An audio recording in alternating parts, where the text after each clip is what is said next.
ان الحمد للہ والصلاة والسلام علی رسول اللہ وعلی آلہ وصحبہ ومن والہ۔ السلام علیکم ورحمۃ اللہ وبرکاتہ۔ ناظرین کرام، آپ کے پسندیدہ پروگرام مجلس مذاکرہ کے ساتھ ہم آپ کے سامنے حاضر خدمت ہیں۔ ہمارے ساتھ شریک مذاکرہ ہیں مولانا اشفاق سلفی صاحب اور مولانا شمیم فوزی صاحب اور مولانا ولی اللہ سعیدی صاحب اور مولانا شکیل احمد سیتاپوری صاحب۔ آپ تمام علماء اکرام کا اس پروگرام میں میں خیر مقدم کرتا ہوں۔ خاندان ٹوٹنے کے کیا اسباب ہیں، اس موضوع پر اس سے پہلے 3 حلقے ہو چکے ہیں۔ یہ چوتھا حلقہ ہے جس میں خاندان بننے کے بعد جو ٹوٹتا ہے اور اس کی کڑیاں الگ الگ ہو جاتی ہیں اور جس کے غلط نقصانات ہوتے ہیں بچوں پر، بچے اس کے نعوذ باللہ قربانی کے بکرے بنتے ہیں، اور نعوذ باللہ ہمارے معاشرے میں اس قسم کے ایسے واقعات اور ایسے خاندان بڑھتے جا رہے ہیں کہ اللہ کی پناہ۔ اس کی کوئی حد ہونی چاہیے اور میاں بیوی کو اس سلسلے میں روک لگانے کی ضرورت ہے، صبر کرنے کی ضرورت ہے، تحمل سے کام لینے کی ضرورت ہے۔ میں مولانا اشفاق سلفی صاحب سے درخواست کروں گا کہ یہ کتنا خطرناک ہے ایک معاشرے کے لیے اور ایک ملک کے لیے کہ خاندان ٹوٹتے جا رہے ہیں اور نعوذ باللہ اس کے غلط نتائج اور فسادات اور جرائم بڑھتے جا رہے ہیں اس کے مقابلے میں۔ اس سلسلے میں ناظرین اکرام کو بتائیں کہ طلاق کوئی یہ ذریعہ نہیں ہے کہ ہر مسئلے کی وجہ سے جو ہے نعوذ باللہ آدمی طلاق کا لفظ استعمال کرے اور اپنے مضبوط خاندان کو، مضبوط تعلق اور مضبوط رشتوں کو توڑ دے۔ اعوذ باللہ من الشیطان الرجیم۔ دیکھیے، طلاق جس کو لوگ یا مسلم کمیونٹی میں اکثر لوگ پہلا حل سمجھتے ہیں میاں بیوی کے اختلاف کے ازالے کا، یہ بہت غلط تھنکنگ ہے، یہ شریعت سے ناواقفیت کرتی ہے۔ یہ آخری حل ہے جہاں میاں بیوی کی زندگی میں کہیں کوئی چارمنگ نہ ہو اور دور دور تک کہیں ایک ساتھ زندگی بسر کرنے کا امکانات نہ ہو۔ اگر میاں بیوی میں اختلاف ہو جائے اور بیوی کچھ مخالفت کرے، برتری کا اظہار کرے، پاگل پنی اور بد دماغی کا مظاہرہ کرے، تو شریعت نے کہا ہے، قرآن کہتا ہے فَعِظُوهُنَّ، سورہ نساء کی آیت نمبر 34 مشہور آیت ہے، فَعِظُوهُنَّ، پہلے ان کو نصیحت کرو۔ نصیحت کے اندر، وعظ کے اندر شوہر کی اطاعت کی فضیلت، شوہر کی مخالفت کی وعید اور عقاب کی آیات اور حدیثیں سناؤ۔ اگر نہیں تم سنا سکتے، عالموں کو بلا کر گھر میں اس طرح کے وعظوں کی مجلس منعقد کرو تاکہ ان کو پتہ چلے۔ اس کے بعد اگر وہ سمجھدار ہوں گی، اللہ اور آخرت پر ایمان رکھنے والی ہوں گی، سمجھے گی۔ اگر وہ نہیں سمجھتی ہے، پھر بھی بد دماغی پر قائم ہے، تو ان سے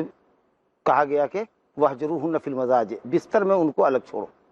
گھر سے باہر نہیں جانا ہے۔ جی، بستر میں الگ چھوڑنے کا مطلب قرطبی نے لکھا تفسیر میں کہ کروٹ گھما کر رخ گھما کر سو جاؤ، سبحان اللہ۔ پشت کر دو اس کی طرف، رخ کے بجائے پشت کر کے سو جاؤ۔ یا اگر معاملہ ہے تو گھڑی کے اندر وَلَا تَهْجُرُوهُنَّ إِلَّا فِي الْبُيُوتِ، اگر آپ ہے تو دوسرے بستر پہ چلے جاؤ، دوسرے بستر پر چلے جائے، نیچے آ جائے، کوئی ایسی شکل ہوگی۔ 2 روز 1 روز اگر اس طرح کی بے رخی عورت دیکھے گی، ذہین عورت ہوگی، دیندار ہوگی، سمجھدار بھی ہوگی، عقل مند ہوگی، سوچے گی کہ شوہر مجھ سے کیوں نفرت کرتا ہے، کیوں مجھ سے بستر الگ کیا ہوا ہے، کیوں پشت پھیر کر کے ہماری طرف رخ کرنے کے بجائے پشت کر کے سو گیا، تو وہ سمجھے گی۔ اگر اس کے بعد بھی نہیں سمجھتی ہے تو اللہ نے کہا وَاضْرِبُوهُنَّ،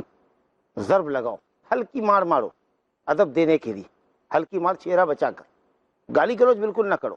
یہ نہ کہو وَلَا تُقَبِّحْهُنَّ، یہ نہ کہو قبح اللہ وجہ، اللہ تیرے چہرے کو بگاڑ دے، تو ایسی ہے، تو ایسی ہے، تو گالی گلوچ کی کیسے ہو نہیں، ہلکی پٹائی پیٹو، اور بھی چہرہ بچا کر، ادب دینے کے لیے۔ اگر اس کے بعد بھی نہیں سمجھتی تو اللہ رب العالمین نے کہا وَإِنْ خِفْتُمْ شِقَاقَ بَيْنِهِمَا فَبَعْثُوا حَكَمًا مِنْ أَهْلِهِ وَحَكَمًا ایک مِنْ دوسرا مرحلہ ہے، یہ دوسرا مرحلہ، یہ چوتھا مرحلہ ہے جی، کہ صاحب ایک مرد کے طرف سے حکم، ایک اس کی طرف سے حکم، یعنی شوہر اپنی طرف سے پوری طریقے سے کوشش کرے معاملے کو سدھارنے یعنی کی، ایک وہ بنانے آدمی، کی، ایک وہ شخص سلجھانے کی۔ جو شوہر کے معاملات کو سمجھتا ہے، جی، حکم اور مطلب جج،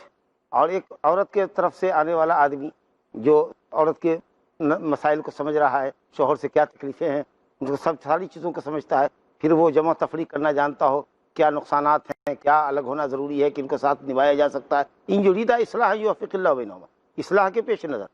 جدائی کرانا مقصود نہ ہو کسی کا، سمجھے کہ صاحب خاندان نہ بکھرے، خاندان کو جوڑنا ہے، اس لیے پوری کوشش ہو کہ دونوں کو قریب کریں، شکوہ شکایات کو دور کریں۔ آپ ذرا نارمل ہوئیے، آپ ذرا سا ادب سیکھیے، آپ زیادہ اپنی قوامیت نہ دکھائیے، آپ بھی اپنے حد سے باہر نہ جائیے، اس طریقے سے جوڑ گھٹا کر کے، جمع تفریق کر کے، پلس مائنس کر کے ان کو قریب کریں۔ اگر نہیں ہوتا ہے مسئلہ تو آخری سولوشن علم یفن، عرب کا وقولہ علم یکن وفاق ففراق، اگر اتفاق کی کوئی صورت نہ ہو، ملنے کی، ایک ساتھ رہنے کی کوئی شکل نہ بنے،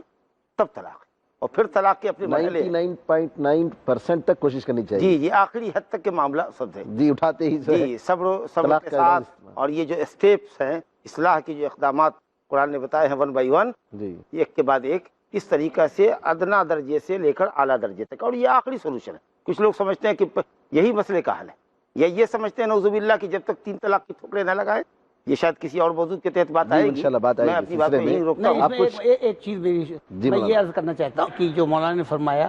کہ نصیحت کرو اور ان کو ترک سلام و ترک کلام کر لو، اور پھر گھر کے ذمہ داروں کو بھیجو صلح کے لیے،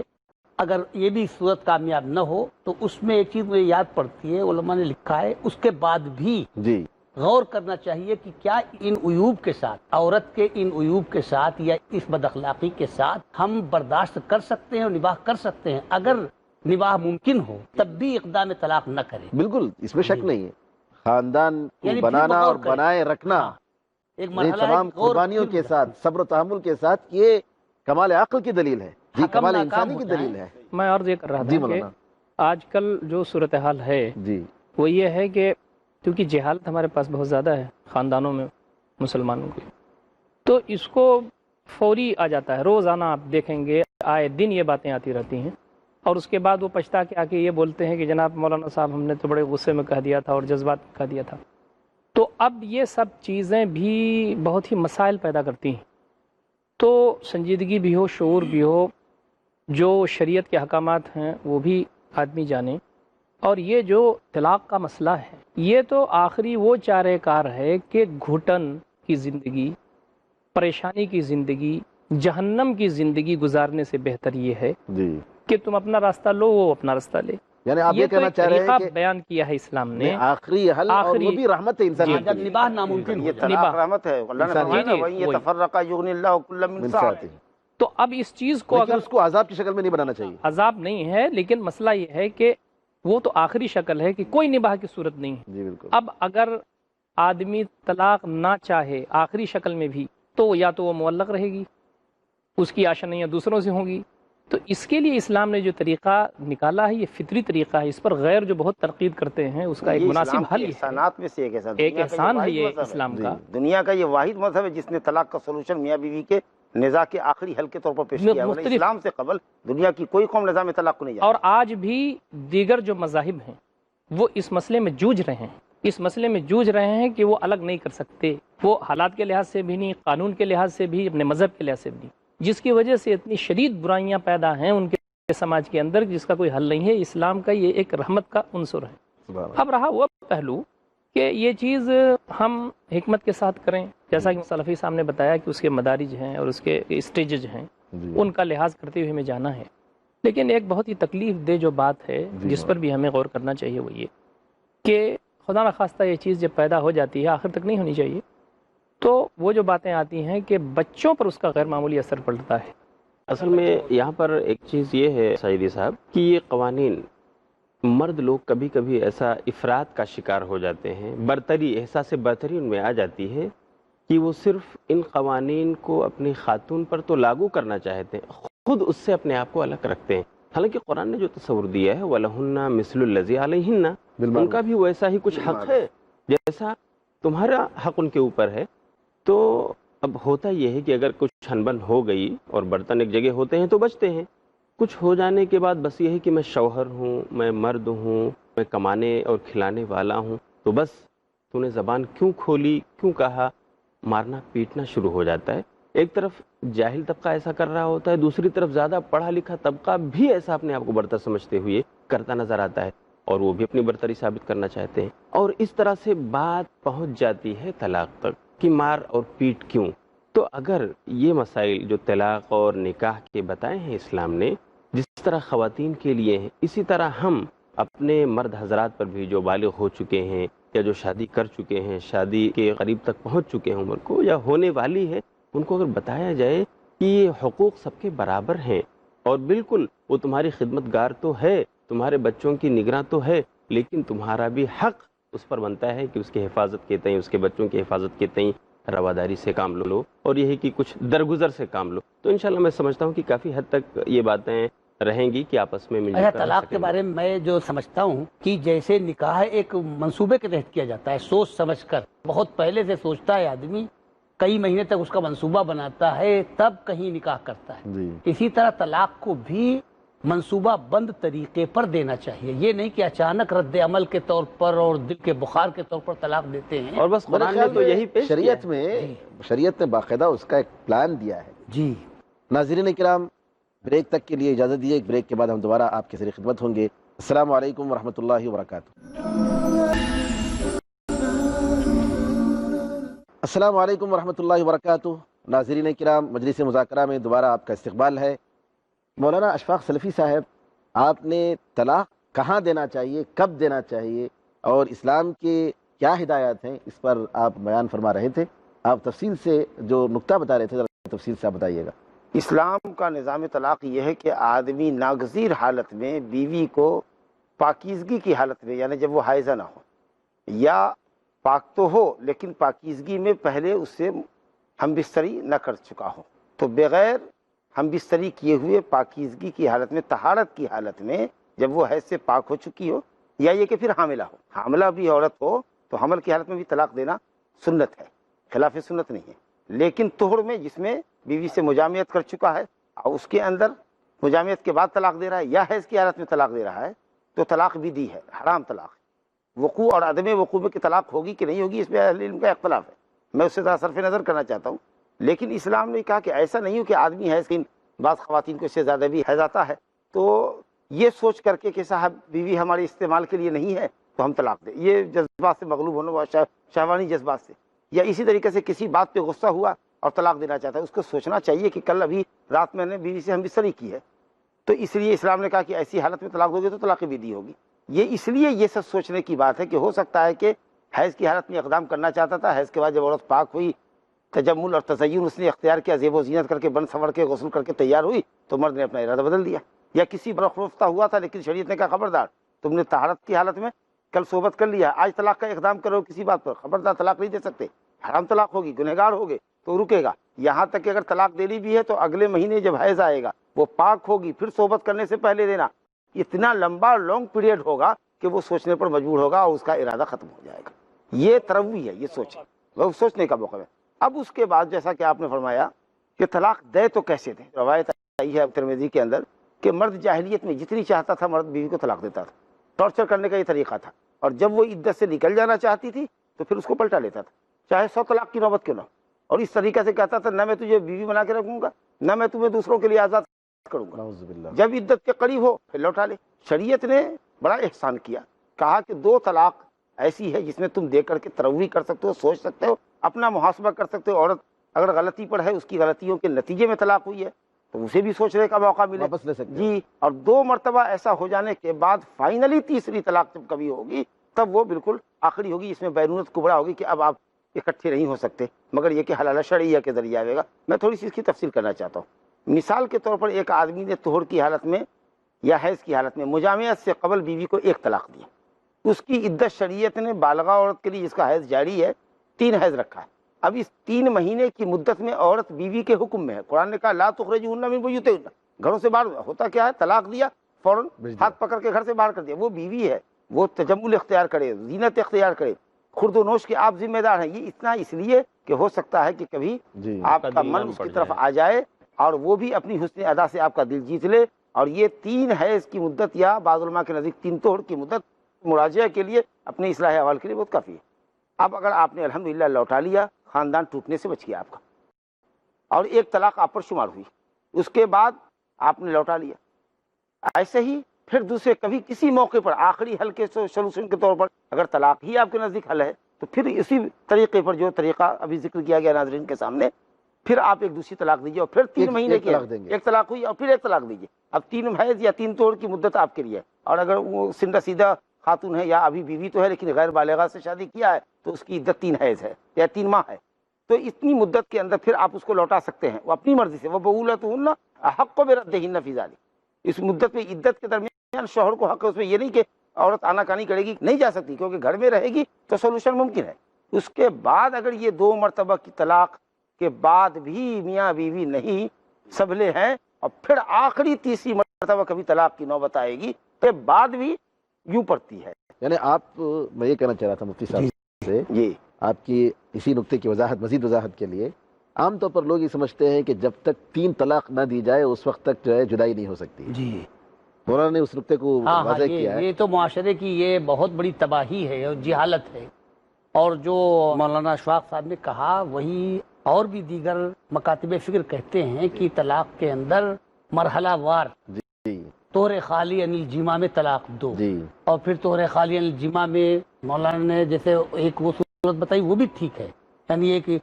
عدت گزرنے کے قریب ہے جی تو رجوع کر لیا، اس کے بعد پھر 2-3 مہینے انتظار کیا، پھر عدت گزرنے کے قریب ہے رجوع کر لیا تو ابھی عورت نکاح میں ہے.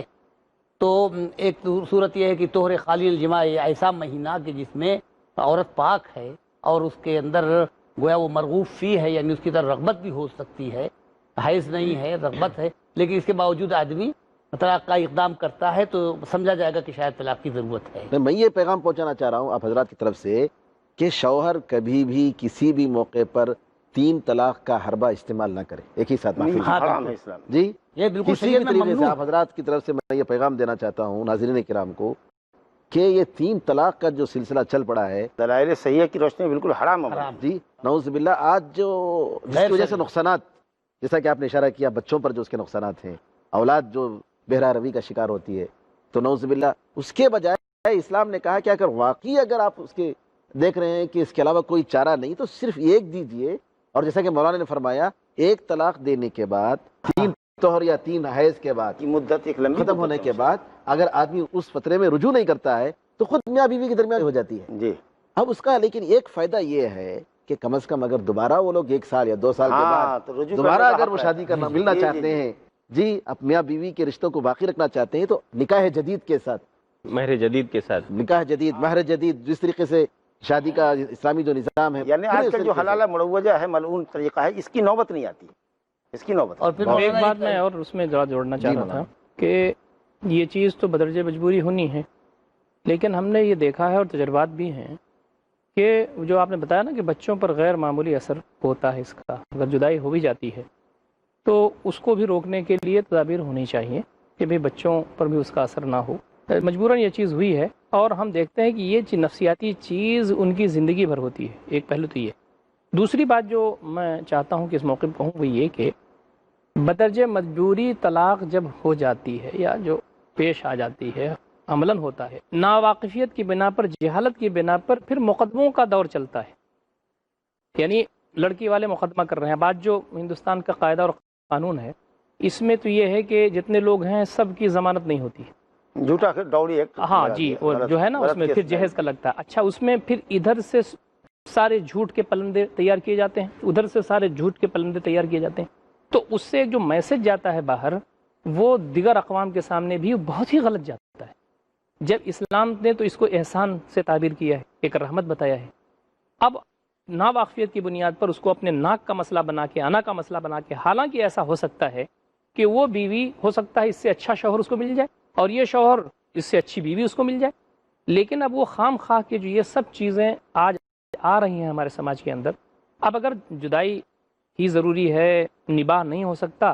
تو پھر احسان کے ساتھ الگ ہو جانا چاہیے. لیکن یہ جو چل رہے ہیں، یعنی مقدمات چلتے ہیں، طرح طرح کی جو ہے وہ سازشیں ہوتی ہیں اور لوگوں کو قبول نہیں کرتے، ایک دوسرے کو ٹارچر کریں. اور اس کے وجہ اصل میں یہی ہے کہ ہمارے گھروں میں تزکیہ نفس کا یہ ماحول نہیں ہے. ہمارے محلوں میں تزکیہ نفس کا، مردوں کے لیے تو کہیں ٹھیک ہے جلسے جلوس ہو گئے، خواتین بہت زمانے تک محروم رہتی ہیں. ان کو کوئی ایسا موقع نہیں آتا ہے کہ تزکیہ نفس ہو، ان کی کہہ لیجیے تعلیم کا مسئلہ ہو، یا جیسا کہ ایمان زیادہ ہوتا ہے اور گھٹتا بھی ہے. وہ کس وجہ سے؟ جب سنایا جاتا ہے کچھ قرآن کریم کی تلاوتوں سے اور اس کے معنی و مفاہیم سے، احادیث رسول سے، تو اس طرح اگر تزکیہ نفس کا ماحول ہو تو دینداری دنیا داری ختم ہو. دنیا داری جب ہمیں سمجھ آتی ہے تو پھر یہ سارے. مولانا آپ نے ایسے موقعوں پر عام طور پر ظلم و ستم کا شکار ہو جاتے ہیں لوگ، اور مقدموں میں پھنس کر جو ہے غلط مقدمات اور جو ہے غلط شکایتیں اور جھوٹے نعوذ باللہ خواتین الزامات جیلوں میں لگاتے چلی ہیں۔ جاتی ہیں، ہاں، خواتین جیلوں میں جاتی ہیں، کتنا غلط ہوتا ہے، وغیرہ نعوذ وغیرہ باللہ۔ ہے ان کا۔ یا شوہر جیلوں میں چلے جاتے ہیں، جی جن شوہر کیا یہ بہتر نہیں ہوگا مولانا کہ ایسے موقعوں پر ہماری مسجدوں میں، ہمارے محلوں میں شرعی عدالتیں دارالقضاء ہوں، شرعی پنچایتیں وغیرہ کا جو شرعی رواج عدالتیں ہے ہوں وہ بڑھنا چاہیے۔ جہاں لوگ مسائل کو میں حل وہ کریں۔ ایمان باللہ اور خشیت الہی کی کمی ہے کہ شریعت سے زیادہ اچھا ومن احسن من اللہ حکم لقوم یوقنون، اللہ رب العالمین کے فیصلے اور احکام سے بہتر احکام کہاں ملیں گے؟ صحیح۔ تو اللہ رب العالمین کے احکام کو فالو کریں، شرعی ضابطے کے مطابق ناگزیر حالات میں ہی طلاق ہو، طلاق بھی شرعی ضابطے کے مطابق ہو، 3 مہینہ یا 3 حیض کی مدت معاملات کو سمجھنے کے لیے دونوں فریق کے، دونوں کے اولیاء کو اور ارباب حل و عقد کے لیے بہت زیادہ ہے۔ اس کے بعد ایک مرحلہ آتا ہے، پھر جدائی اگر فائنل ہوتی ہے تو پھر ہو جاتی ہے، اس کے بعد معاملے کو عدالت تک لے جانا، جھوٹ سچ کا پولندہ تیار کرنا اور اس میں اپنے لیے رسوائی مول لینا، دوسرے کو رسوا کرنا، یہ تو کسی بھی طریقے سے جائز نہیں ہے، اور ایک طریقہ سے یہ کہہ لیجئے کہ اللہ سبحانہ تعالیٰ کی شریعت سے بغاوت ہے۔ اچھا 3 طلاق دے بھی دیا، چلیے خیر سے اس کو فتویٰ بھی کسی نے دے دیا کہ صاحب ہو گئی تمہاری 3 طلاق، اب اس کو رجعت کیسے کرے؟ کیونکہ پھر خاندان ٹوٹ رہا ہے، بچے برباد ہو رہے ہیں، اب روتا گر گڑاتا ہے ہمارے بچوں کا کیا ہوگا، میں نے تو نادانی کی، یہ کیا وہ کیا۔ اب ایسی صورت میں یہ ہے کہ صاحب آپ اس کو اگر کہتے ہیں حلالہ کرو، حلالہ شریعہ کی، تو حلالہ شریعہ نہیں کرتا ہے، باقاعدہ وہ حلالہ حلال کرنے کے لیے نکاح کرواتا ہے، کرائے پر آدمی تلاشتا ہے، جس ایک کو شخص کے کرایہ کا لیے، سانٹ کا ہے۔ جی ایک شخص کے لیے شادی کراتا ہے، اس سے طلاق لیتا ہے۔ ارے اسلام 3 میں طلاق کے تعلق سے بہرحال علماء میں اختلاف ہے، یہ نہیں، الگ مسئلہ میں ہے، اختلاف لیکن آج کل الحمدللہ کئی مسلم ممالک میں 3 طلاق کو ایک طلاق کے طور پر مانا گیا ہے اور اسی پر فیصلہ ہوتا ہے۔ آپ نے چھیڑا تھا ابھی کہ کیا یہ جو مسائل آ رہے ہیں، ایسا مناسب نہیں ہوگا کہ ہم اپنے محلوں میں ایسی عدالتیں رکھیں؟ جی ایسے- بہت میرے ذہن میں ایک بات آ رہی تھی کہ ٹھیک ہے اگر ہم اپنے محلوں میں عدالتیں نہیں قائم کر سکتے کہ اتنے لوگ نہیں اتنے، لیکن ہمارے محلے کی جو مسجدیں ہیں جس کا رول نبی صلی اللہ علیہ وسلم کے زمانے میں یہ تھا کہ بڑے بڑے فیصلے ہوا کرتے تھے، حتیٰ کہ قیدیوں تک کو وہاں لا کر باندھا جاتا تھا، کیا ایسا ممکن نہیں ہے؟ میں سوچتا ہوں کہ بالکل ممکن ہے بالکل بالکل کہ اگر ایک اچھا امام ہے، اس کے ٹرسٹی ہیں، ذمہ داران ہیں جو پڑھے لکھے ہیں، تو وہ صاحب حل و عقد لوگ ہیں، اگر ان کے پاس وہاں مسجد میں معاملہ آتا ہے اور ایسا نظم کیا جائے، اعلان کیا جائے کہ ایسے مسائل ہوں یہاں کر کے اس کا حل لیا جا سکتا ہے، اگر تو میں معاملہ سمجھتا ہوں کہ معاملہ انشاءاللہ وہاں بغیر معاملہ نہ کسی بھی جائے، ٹرسٹ یا اس کے ممکن ہے۔ جی بالکل معاملہ آپ صحیح نہ کہہ بھی رہے ہیں۔ جائے تو معاملے کو ایسے لوگوں کو وہاں جا کے حل کرنا چاہیے، کوشش بھی کرنا چاہیے کہ اس میں جی انٹرفیئر مفتی کریں، صاحب، خاندان انٹروین کیسے کریں۔ ٹوٹتا ہے؟ میاں بیوی خاندان کے 2 ستون ہیں۔ پروگرام کے آخر میں آپ ناظرین کرام کو میاں بیوی کی حیثیت سے کیا نصیحت فرمائیں گے؟ سب سے زیادہ تو میاں کو تحمل سے کام لینا چاہیے، صبر سے کام لینا چاہیے، اور عورت کو قناعت سے کام لینا چاہیے، اپنے شوہر کے حقوق کو پہچاننا چاہیے، اور تمام مسلم معاشرے کے اندر بیداری پیدا کی جائے کہ طلاق فوری حل نہیں ہے مسئلے کا، اور اگر ہے بھی تو بہت مجبوری کے اندر 1 یا 2 طلاق پر اتفاق کریں، اس کی وجہ سے نہ عدالت کا دروازہ کھٹکھٹانا پڑے گا اور نہ عورت نکاح سے باہر ہوگی، واپس لیا جا سکتا ہے۔ جزاکم اللہ خیراً۔ ناظرین کرام، بہت عمدہ طریقے سے آپ حضرات نے سنا کہ بیجا طلاق کے کیسے نقصانات ہیں اور کس طریقے سے نعوذ باللہ اولاد پر اس کا غلط اثر پڑتا ہے، منفی اثر اس پر کس طریقے سے پڑتا ہے۔ میں تمام علماء کرام کا شکریہ ادا کرتا ہوں اور اللہ تعالیٰ سے دعا کرتا ہوں کہ ہم سب کو دین سمجھنے اور اس کے تقاضوں کے مطابق عمل کرنے کی توفیق عطا فرمائے، آمین ارحم الراحمین۔ والسلام علیکم ورحمۃ اللہ وبرکاتہ۔